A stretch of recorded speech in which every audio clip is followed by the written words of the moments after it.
Welcome everyone. This is the latest in the series of the In Conversation with event series, which is organised and run by the Chartered Institutes of Logistics and Transport Next Generation Forum. My name is Sebastian. I volunteer with Next Generation Forum and I work for Northern Trains Limited as a graduate within the engineering function. I'll be your host for today, and I'm delighted to announce that we'll be joined by Charlene Wilson, also known as Charley. She's Network Rail's Director of Passenger and Customer Experience and also holds a senior role within the Great British Railways transition team. So welcome, Charley. Hi, thanks. It's just to let you know it's Wallace. That's okay, don't worry. Apologies. And it's Freight and Customer Director for Network Rail and Customer Programme Director for Great British Railways. Amazing. I'll get told off if I don't get it right. Enormous wealth of experience, I think it's fair to say that. And you've also had lots of roles within aviation as well, I understand. Yeah, planes, trains and automobiles. I've worked in some guys either in rail mainly. I've been a non-exec director for tram and buses. I've also worked for a variety of different bids within ferries, and I was customer director and airline. So yeah. So I think our audience today will truly agree. Really amazing prospect for the next 45 minutes. So first, a little bit of housekeeping. If you're unfamiliar with the Next Generation Forum, our aim is to support the career development of people considering a career, establishing their career, or those pivoting into a career within the transport, logistics and supply chain sector. We're also passionate about making logistics, supply chain and transport more accessible to people regardless of their backgrounds or their beliefs, and we plan to coordinate diversity and inclusion themed events as well as STEM activities. So in this series of events, members of the Next Generation Forum will be able to speak to senior professionals at the top of their field who work within supply chain, logistics and transport. And so this is your opportunity to also get involved. So at the end, we'll have a Q&A session. So if you just want to use the Q&A chat function, I'll pose those questions to Charley at the end. So without further ado, onto our first question. So hopefully we've been joined by lots of up and coming supply chain, logistics and transport professionals on the call today. So Charley, what inspires you about the next generation within the sector? I think what inspires me is there's a lot of people who are really interested in coming into transport, and it's nice to see a very diverse and inclusive environment, rather than when I first started in the transport sector. It probably wasn't so, and it was certainly from my own perspective. There was a limited amount of not career opportunities, but available career opportunities for a woman, particularly in certain sectors. So I'm really encouraged, and I think it's wonderful that other people they see it as a valuable industry where things are changing and there's opportunities for them and they want to come in and make a difference. And I think that for me has been something that's changed certainly over the last 20 years. We need more up and coming, inspiring, new rising stars to keep this industry ticking over and actually give it that kind of really good heartbeat of change that it needs. And do you think, so that was going to be one of my questions, but do you think that's been one of the most positive things that you've experienced within your career? The kind of change in? It was slow at the start. I mean, as I think not just our industry, but lots of different industries were kind of slow in the uptake. And it was probably because people are very fearful of change, and they do really good things with what they know best. So sometimes kind of taking themselves out of a comfort zone and experiencing something different was new. But I was very, very lucky. I mean, especially when I was at Virgin Trains, I worked for a man called Chris Green, who I used to call him my tormentor rather than my mentor, but he was absolutely wonderful. And he was very visionary about how he wanted his senior management team to be structured, and the leaders of the future were coming from the front line. You know, he didn't want to have to keep going out to different industries. He wanted to kind of make sure that they were homegrown within our teams. And he gave people a really good, inspired, passionate view of what he wanted to see for not only our industry, but for our company. And I think also having that Virgin dynamic of the background of, you know, seemed to be quite a young brand who were still very up and coming, even though they weren't as young as they kind of portrayed it to be. But people believed in it. And, you know, I think that made a big difference for me. But certainly having him at the kind of helm, kind of being that advocate and champion was a real support. But it inspired a lot of other people to take up the same mantle, and slowly things started to change. And it was really, really good.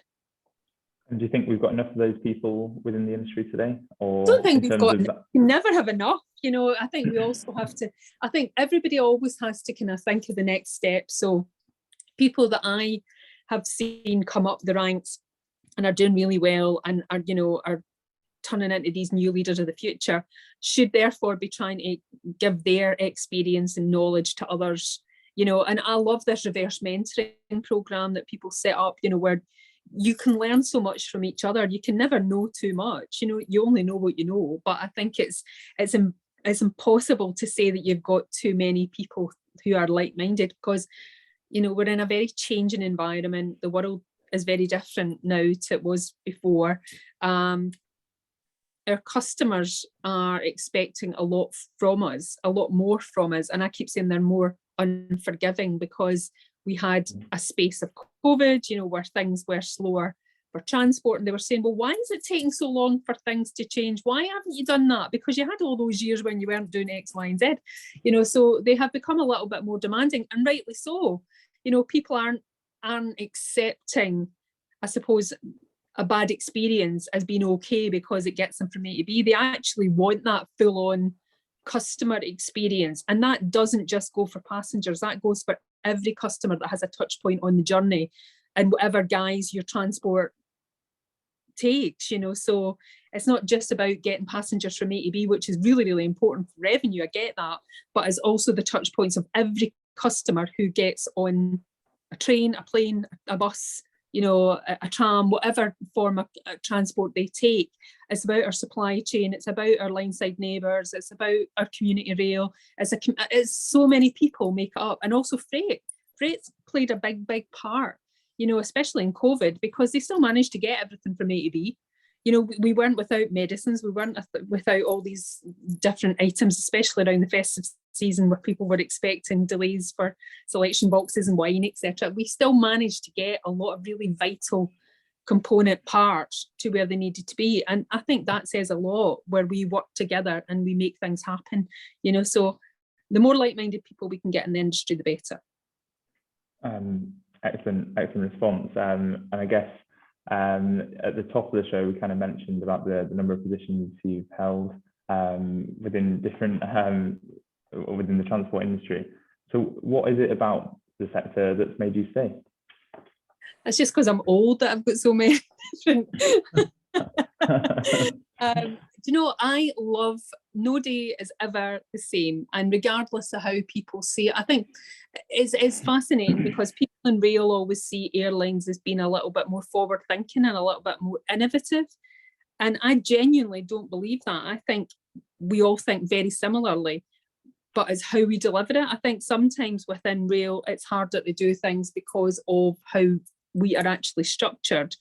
But the thought process behind it, sometimes we take on too much rather than tackle smaller things. And I think that's the bit that I think airlines especially do particularly well, is they have these incremental chunks and they try and tackle that. And passengers, customers, you know, people that use that particular airline or airport will start to see things happen pretty quickly. Whereas I think sometimes in rail, and sometimes maybe in bus in the past, but not now, we've maybe tried to tackle too much, and passengers get a bit frustrated, or customers will get frustrated because things haven't happened as quickly as they would have liked, and things have moved on and then we're moving on to something else. And is that something you kind of look to change within your organisation? Oh, I love it. I think we thrive on it, and I think most people who deal with any type of customer in whatever role you're in, they really need to have that passion and enthusiasm to drive that forward, So as I said in the last section, the last question, that is one of the reasons why I'm still here. It's that vigor and enthusiasm to make it better. Our customers deserve better, and we deserve to work in an industry that can provide that for them. And I genuinely believe that we've got some fantastic examples of where we've done really, really well and really good things, and we don't shout about it enough, and we need to be more proactive about that. But we also need to have that customer-led thinking and that approach where it's inclusive for everyone, and we want everything to be simpler and better, and that is the bottom line. Really fascinating answer there. And just kind of move away from the kind of professional side, outside of your kind of paid employment, so to speak, what do you think in terms of like the activities that you've partaken in has kind of contributed towards your like career? What's been beneficial? It might be sporting, cultural. I mean, I have to say I'm not particularly sporty now. However, I do enjoy sport a lot. And, I'm very competitive, which is also a good thing. But my main focus has been with my family for the last period of time.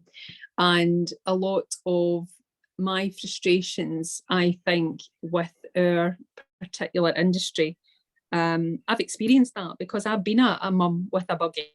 I've actually been a mum with a buggy with 3 children and a buggy at one time. I know how difficult it can get getting on any form of transport when you've got that kind of military operation that takes to get children ready in the morning and get everything with them and get them in the buggy and then actually have to get them from A to B. I know it's easier sometimes to stay in my car because it's there and I can get from them to their destination where they need to be. I also see it from their eyes of what they expect when they go on, whatever journey they face. It's exciting. It's something new. It's they see it from a different perspective where you see a commuter rushing through and wanting to get from A to B. They want to explore the journey, so you can see it from different aspects of it. So there's lots of things within my personal life, I would say, have had an impact on especially the industry we work on, because a lot of the time you're using it every day, or if you're going on holiday, etc. But yeah, I think it certainly had an impact and has helped me understand potentially changes that need to happen or things that we need to do or look at it in a different way to how maybe I've done it in the past. Sure. And if you had to give some advice to our listeners today in terms of the kind of things that they might be picking up, so it might be volunteering opportunities, do you see that as kind of important, in terms of trying to mold themselves a little bit better and have the skills for the future?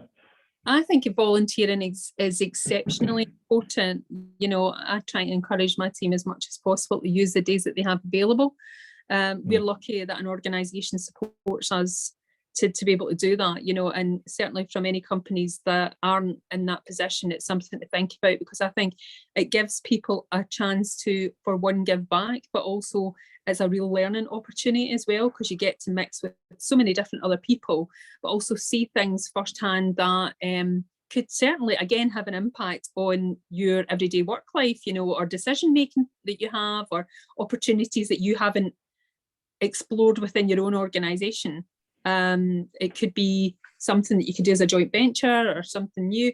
Certainly for everyone at Network Rail and GBRTT, diversity and inclusion is very high on our agenda. Wellbeing is certainly high on the agenda, and as well as safety and customer and performance, we know that. But there's lots of things that potentially we didn't have as priorities within our teams that are now starting to take shape. And I think volunteering especially opens up a different world and gives people that opportunity to explore opportunities that they maybe wouldn't have done before. Really interesting answer. And I guess, so if we're in quite trouble, or like we've had some challenging times over the last 2-3 years, but has there been a more challenging period within your career? And what kind of strategies do you employ to deal with those kind of challenges that you experience? I don't think anybody envisaged the COVID pandemic being quite as challenging as it was, and I don't think there has ever been anything to that extreme before. And I certainly think that one of the key factors for my team and others within industry is how well they worked collaboratively together to achieve more. And it was really interesting, because lots of times in previous jobs that I've had, if I worked for a train operating company and I was working with Network Rail, there did seem to be some sort of barrier to making that goal happen. That was all gone. Things worked really, really well. We all thought the same way. We had loads and loads of meetings to make sure that things were going to happen the way they should. And, from an industry point of view, I think we should really be proud of our efforts and what we did. We all worked together. We had lots of different bus companies organising transport from A to B. We utilised every given aspect of that industry to make things better for people who potentially had come into the country with COVID and had to be taken to hotels, or, we helped the NHS in every given form, with equipment that we could get hold of, and getting that from A to B. So I think that for me was one of the hardest things that we've ever had to do. And as I say, all due respect to Freight did an enormous amount of work. They didn't slow down at all. They kept going throughout that whole period. And if anything, that was the biggest success story for the rail industry. But I certainly think from the transport sector, we can all take away all the good things that happened. But I think the key for me was that collaborative work and keeping the communication flow, meeting up regularly, talking about it. Issues were still there, but they weren't permanently there. They were discussed, and we looked for solutions. And I think that solution part is something that we need to take away, from the lessons learned of what worked really well from that, and we can continue that on. And in terms of kind of, I'm sure you've experienced very challenging times. What specific strategies could you advise listeners today about how to deal with that? Deal with those different or difficult times. Imagine COVID is a massive shock. One day to the next. What kind of strategies did you employ? I think resilience was the biggest one, the biggest strategy of all. But for us, we worked enormously hard to keep each other upbeat, to make sure that we were looking out for people that were being slightly overwhelmed by it all. People had friends and family who were contracting COVID, and it was becoming more real to them, and they were dealing with tragedies and difficulties of their own, but still coming into work. There was an expectation for us to continue this kind of baseline promise to customers that we would still be there if they wanted to travel, regardless of how they would want to get there. But as I say, the more the NHS, the Army, all these different people were asking us and deploying people to us to say, can you help with the Nightingale? Can you help with this? Can you help with that? We literally put out a call to arms one day to say, we're looking for volunteers. And their response was huge. I mean, it was absolutely huge. And this was something that just hadn't been done before. But I think the advice I would give is resilience is key, but you have to shout when you need help. You also need to put your hand up and say, I'm struggling a bit here. Nobody's going to think badly of you for doing that. There are lots of people there as a support network who will help you and try and understand how they can support the best they can. But there's also lots of different groups that we set up. We made sure that, as I say, there was check-in points for people to make sure that it wasn't just work and people were being saturated. There was an opportunity to basically stand back every week and say, right, okay, what worked well, what didn't work well, what can we change about things, what do we need to change? And, it became a bit of a drumbeat that everybody started to do that, and I think the reality of working from home was a big shock to people as well, because that was something that maybe had been frowned upon in the past, or people didn't particularly like it, but we worked quite successfully. And I think that's also been something that we've continued on after the kind of pandemic slowed down, was we offered people that hybrid solution, because actually some people quite liked it. They didn't want to be in the office every day. So I think there was lots of different things that could have come out from it. And I think the main thing for me is just to have a voice, and actually say what's really important to you, what matters, give feedback, and look for that kind of mentoring or support network to give you the guidance and support throughout. It's really interesting, and kind of sticking with the next generation. So the industries that CILT represents have long been known to have kind of skill gaps. Do you think that we're doing enough to attract young talent? And if not, what's the cause of that? Do we have an image problem, for example?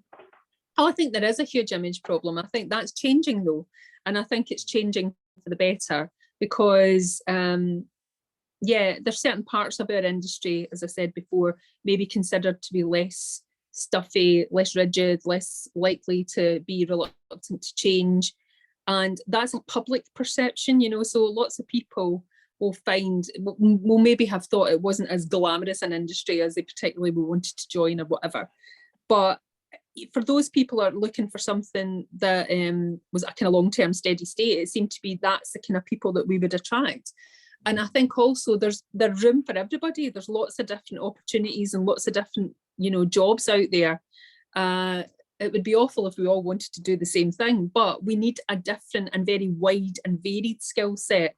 But we also need to be able to give that toolkit, and give educational courses and support education, and people who particularly want apprentices and things like that, apprenticeships.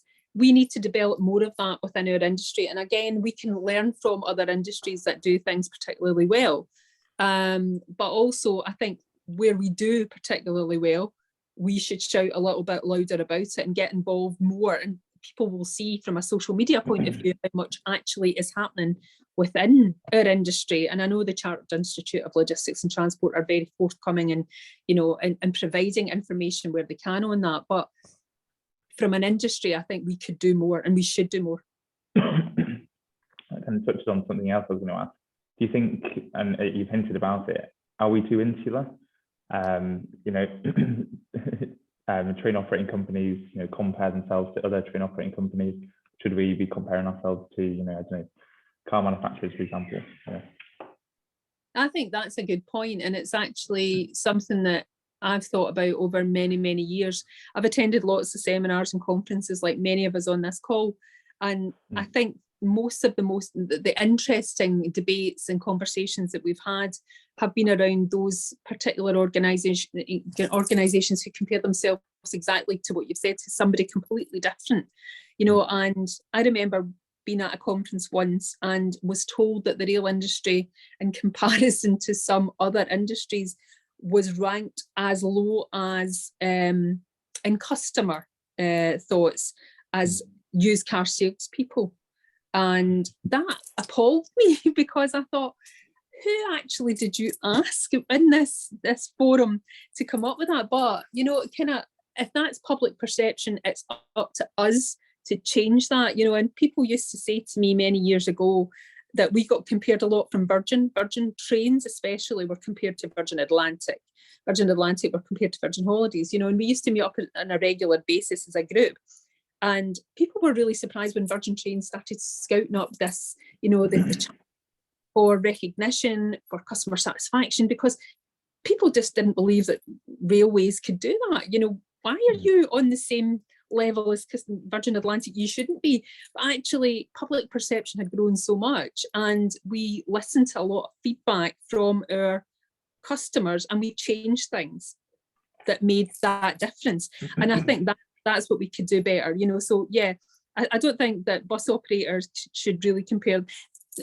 You have to be realistic in your approach. But if people say to me, what did Google do? I'm like, who did Google want to be then? If you're looking to be Google or Amazon or John Lewis, who are they looking out to be out there in the world? Because actually, that's who you should be comparing yourself to. And there's so many organisations like the Institute of Customer Service who can offer you that support as well. And actually, we've used a lot of their data because they can pull lots of different data across the world. And you can compare it against any organisation that they're a member of, and you can see how well you do. And you can actually put yourself on like different comparators, etc., to work up a plan to say, right, how would they have scored compared to us, etc. So a really, really interesting point, and I think it's something we could do more of again.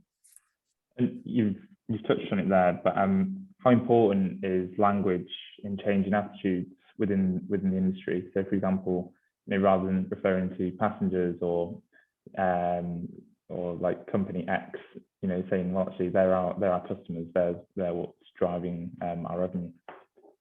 I believe anybody who has a touch point is a customer. I mean, that's as far as my language. We do talk about customers. We try and use customers as often as we can. I mean, that is not to take away that people who travel on train are passengers, but there's a lot of people who are customers, who are at a touch point within that customer journey. You would not get your freight on board a train if there hadn't been a variety of customers involved in the supply chain before that. You've got lots of different customers to get to your destination before you get to a station. Then you've got your station environment. Then you've got your train or your bus or your taxi or your, whatever form of transport you take. Aviation, you've got to go through security. There's lots of different checkpoints, but these people are all customers of whatever company we represent. And I think people forget that a lot of the time. They see their role within the organisation and the direct customers that they deal with. But if you had to actually line your customers up along a line, it'd be huge for everybody every day. Absolutely. And just a final question before we go to the Q&A from me. So you've spoken in the past about how the rail industry needs to become less regionalised. So how has the Great British Railways transition team approached that question? I don't think it's there has to be a better level of consistency. I think that's the one thing from a train operating company, Network Rail, Department for Transport, whoever is organising, who's working closely together. It's creating a guiding mind that has worked collaboratively in their approach. They've taken all views on, and we've all got a lot of experience within our own industries that we can bring to the table. But there has to be a level of customer experience that you as a customer would find acceptable, regardless if you get on the train in Edinburgh Waverley and get off in King's Cross. When you board a train or get on an airplane or a bus or a tram, you don't want a different level of experience before you go on. You don't want to think about it. Customers don't want to have to think about that. That should be done for them. So I think that part of Great British Railways has got to look at how do we get that level of consistency where we all agree, all of us agree, all like-minded individuals say that's a level that we would accept as being a baseline. I'm using baseline loosely, but a guiding mind. So then what's really good is all those operators who are working regionally or separately will know their customers far better than anybody else in DBR could possibly say. They will be able to add that customer experience that they know works for them in whatever area it is they're working in, and they can crack on with that and do an amazing job. But everybody will understand that if you go below that baseline, that's not acceptable for anyone. We're all aiming to try and get that accessible railway for everyone. It has to be simpler and better. We all know what wrong looks like and what bad looks like, and how do we make that better? But I think we can only do that if we work together, and I think that's the key for this. The key driver will be that collaborative approach. Amazing. Well, skills for the future, collaboration is possibly number one. So absolutely brilliant answer. Thank you so much. So we're going to head to the Q&A, and the question is, I'm going to try and paraphrase it.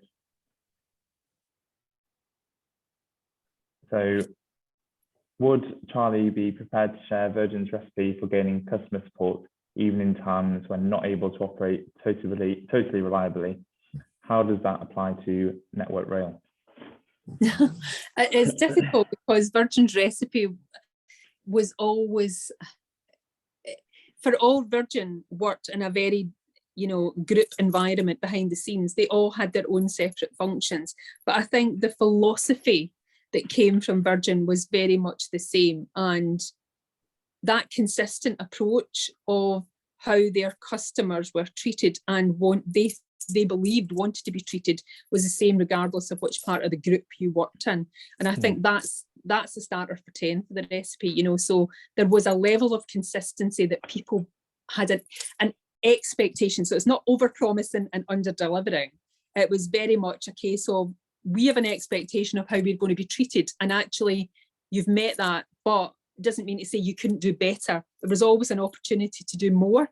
And I think it was that kind of process of doing more that we empowered our frontline colleagues and management teams to make that difference and be able to do that. And I think that's really key. Network Rail is such a massive organisation, but again, looking at it, it's not something that's not unachievable. We did hugely well throughout COVID, as an example. Lots of people getting different collateral, saying the same message went out very much to our customers and passengers and freight users, and it all came together, but again, it comes down to communication and not, I suppose, going off in silos and doing your own thing, and actually and recognising if people are doing really well in one particular area, that we could plagiarise it as best we could and utilise it elsewhere. But I think it all comes down to consistency and collaboration.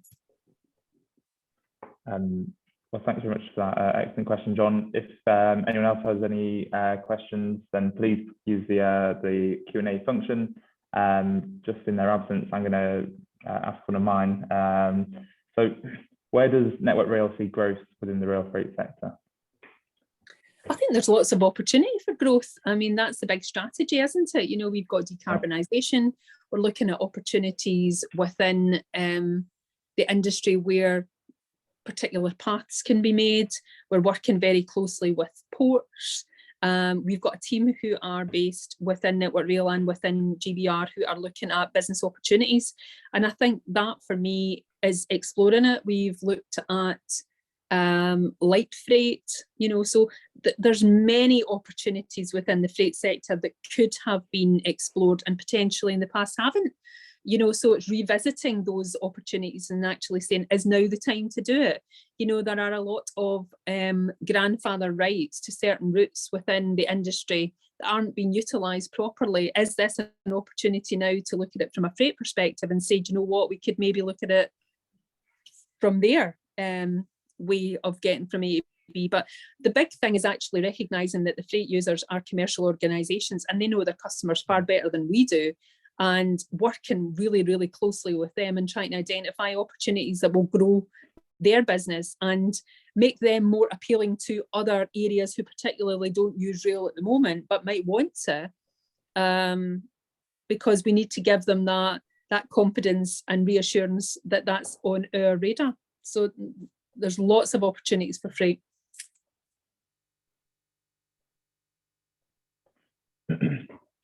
And we have a question from Ritada, so thanks very much for writing in. So the question is, considering rail is more sustainable, is it resilient enough to take over a massive load of passenger or packages anytime soon? Can you repeat that again for me? Sorry. I'll try and reword it. I think the question, so rail is quite a sustainable mode of transport. Do we have the infrastructure to take on more rail freight or increase the number of passengers? Because obviously that was one of the big things for the pandemic, I guess, was the infrastructure was the breaking point a lot of the time. I think the infrastructure we're working on, we know that, there are areas, like I said to you before, if you look at routes that are already not used, we could potentially use them. I think it's fair to say that passenger numbers are probably now rising more than they were before, just after the pandemic, and obviously we've got to take into consideration that lots of people have moved to their car. And that's been for a variety of reasons. some of which feedback was given to me through the Commonwealth Games as an example of we were able to get from A to B on the train, but we couldn't get back because the train stopped at a certain time. So we have to take that feedback on the chin and actually say, right, how do we make it better for people? So totally acknowledge, and it's a really good question. I think there are opportunities for us to explore before we say, no, that is not something that we can do.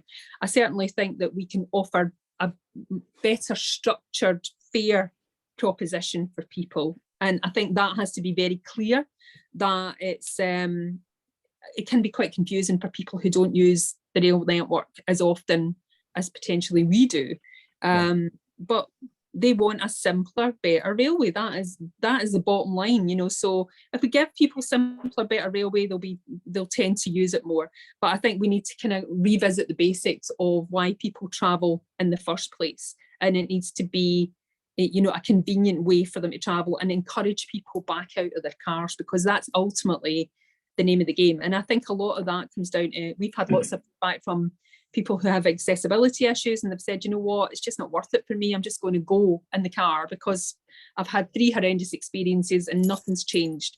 So why is it not changed? And I think it's more about understanding what we need to do differently so that we can offer more opportunities. But there's certainly capacity there to do it. And I think we should do that. But it's not the passengers who travel by train just now that I'm more concerned about. So people who aren't travelling by train and bus or public transport, who are using their cars, or they just dismiss it as something that they wouldn't use because they don't think it's a convenient way of getting their travels done. So really good question. And I'm encouraged that people think that way, but I genuinely think the answer is yes, we can do more and we should do more. And we shouldn't look at any of these blockers as being things that would stop us from thinking that way. Excellent. Next question, it'd be interesting to see whether you can answer. So it's from Paul, and he's asked, what can CILT do better to encourage younger professionals to join? This is a really interesting question, because I am president of the Railway Study Forum as part of CILT, and we talk about this on a regular basis. I think one thing that came up from us, and I certainly think CILT are very good at it, is they are looking at this hybrid option, because we found when we did a lot of our webinars or Zooms, etc., that we had quite a lot of attendance for certain things that we weren't expecting. And it came down to the fact when we took some feedback from young professionals or students who had joined, was because they could actually join the call, from university or from their workplace or whatever, because the actual cost of getting from A to B from them was expensive, and time consuming, or they couldn't be at that destination because they had to be somewhere else. And that goes for everybody. But I think offering opportunities like that will encourage people more to come along to some of the events, to actually see, in this hybrid situation, that we're trying to kind of work with them. I also think picking topics that are relevant to a more younger base would be helpful. And again, I'm encouraged that people have started sending suggestions to us to say, what we'd really like to go here, or we'd like that, or we'd like a site visit here, or a presentation from X, Y, and Z. We did a panel on our rising stars for the Railway Study Forum for CILT, and it was really well attended, even though it was smack bang in the middle of industrial action and it was a difficult time for everybody involved. We still had a lot of people on the call because they wanted to hear from these rising stars of the future, and we got some amazing feedback, and some of those guys have been put forward for awards, etc., in other organisations, and a lot has come from that. And I think that's really important. And again, working with some other organisations who could maybe do a bit of a joint venture approach, that might be something that we could look at. But any suggestions from people would be very much welcomed and appreciated, because we're always looking for new ways to get more membership and get people involved, but also anybody who comes on board really wants the best of get the best out of their membership as well, and make sure it's relevant for them.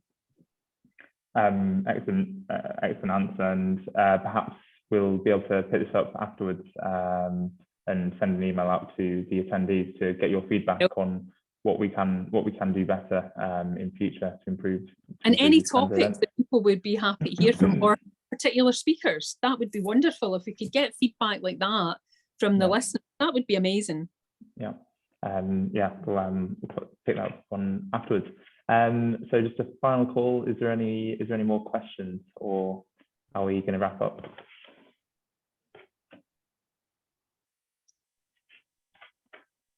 I'm happy to take any questions offline as well. So if people want to email me, I'd be more than happy to take questions, or if there's more detailed answers they want, then please feel free to share my email address. Absolutely. Okay, I think we'll wrap it there. Charlie, thanks so much. No problem. Absolutely fascinating discussion. I'm sure everyone will agree, and hopefully everyone's been able to take something from it. So stay in touch with CILT, and particularly for our next event, which I'm sure will be announced soon. And once again, thank you, Charlie. No problem. Thank you very much. It was a real pleasure, and hope everybody enjoyed it. Thank you so much. See you soon, Take care. Bye.